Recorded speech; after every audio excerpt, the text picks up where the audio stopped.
há concorrência? Há outros sindicatos que tentam roubar o seu associado? Há outras associações que competem com você? Como é que funciona isso, Toninho?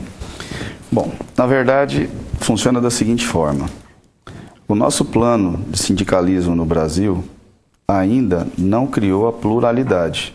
O que seria a pluralidade? A pluralidade seria onde o trabalhador ele poderia escolher o sindicato que ele achar que deveria ser filiado.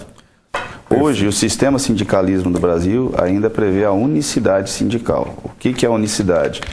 Quando existe um sindicato devidamente instalado, devidamente inscrito junto ao CNES, que é o Cadastro Nacional de Entidades Sindicais no Ministério do Trabalho, e ele tem a sua base legalizada, ele não pode, outro sindicato não pode ser criado nessa base, a não ser que seja um sindicato municipal. Na cidade de Birigui, há vários anos atrás, foi criado um sindicato dos trabalhadores na indústria de móveis de Birigui. Tá. Só que o juiz, a justiça, deu ganho de causa para ele porque ele só pode atuar no município de Birigui. Certo. Ele não pode sair em bases onde nós temos a base legalizada junto ao Ministério. Mas e se alguém abrir em Araçatuba?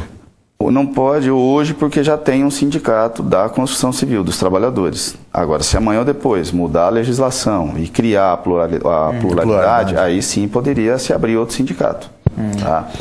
Mas, assim, o que existe muito são algumas pessoas que querem criar sindicatos, soltam editais em jornais da capital, isso, aquilo, tentando desestimular ou tentando desarticular o movimento sindical e tentando fundar sindicatos em cidades e para verdadeiramente angariar recursos.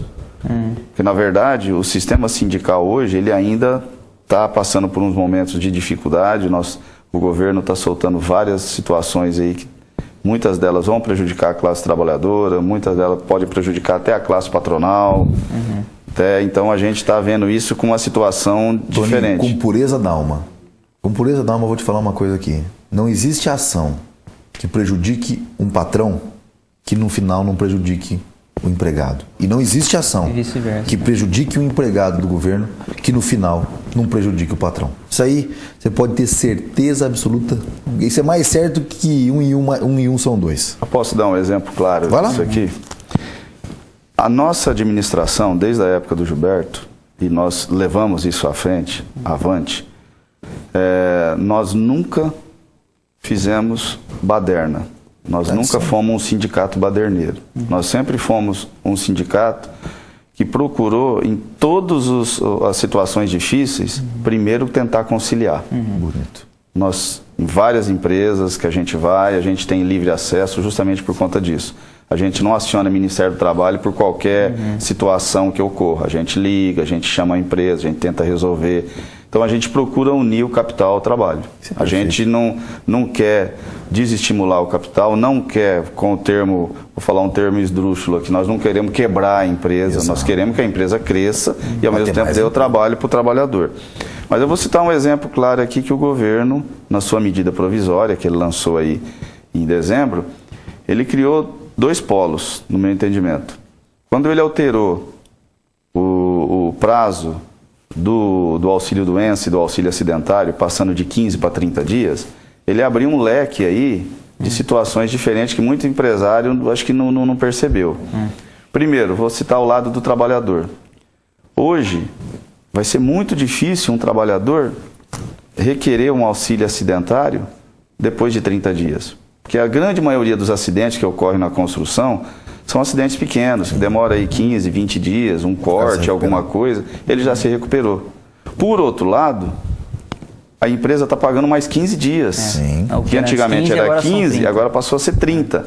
Então, se a gente vê, o trabalhador foi prejudicado porque se ele tivesse um acidente e esse acidente fosse em 20 dias, ele já estaria na Previdência com 5. A empresa pagaria 15, ele com 5. Por outro lado, agora a empresa também está pagando a conta. Porque se for um acidente até 30 dias, ela paga mais 15.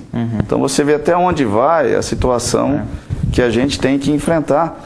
Então, nesse termo, o próprio patrão está sendo prejudicado de uma forma e o empregado também de outra.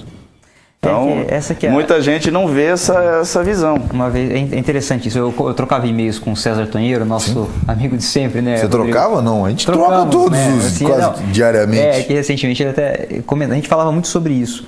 Para o governo é muito fácil, né, entre aspas, ele resolver esses problemas, né, vamos dizer assim, de caixa. Canetada. Isso, é muito assim, pô, você aumenta o imposto, você reduz um direito a colar, tá fácil. Quem dera nós, né, pudéssemos simplesmente aumentar nossa receita. Exato, é. Nós, né, o próprio sindicato, não é assim. Então, essa é a grande dificuldade que a gente tem, né, nessa complexidade política que a gente vive hoje, infelizmente. Acabando esse bloco